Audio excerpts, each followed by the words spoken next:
This is an option that you might find quite useful, hiding the path in Visual Studio Code terminal.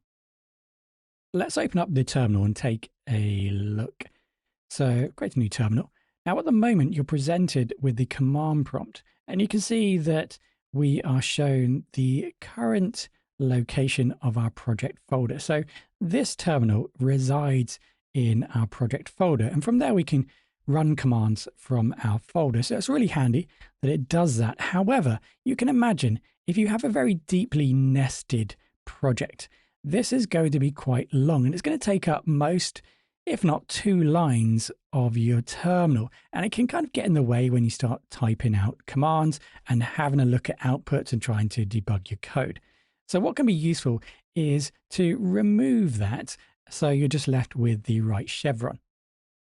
Now there's many ways to configure this, both permanently and temporarily. So let's just remind ourselves, we are in the PowerShell. We are in a PowerShell. You can change different types of shells, different types of terminals, but we're in the PowerShell here. And we're going to type in function.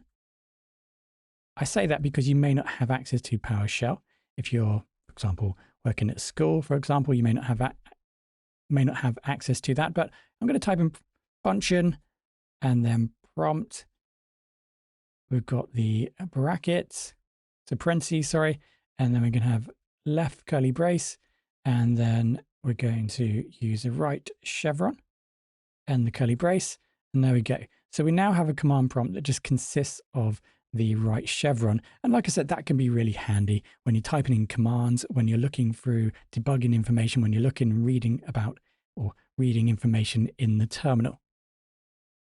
You may also like to know how to clear the screen. So if there's a lot of information in your terminal, I don't want to do that. If there's a lot of information in your terminal, you can type CLS, and that's going to clear the terminal.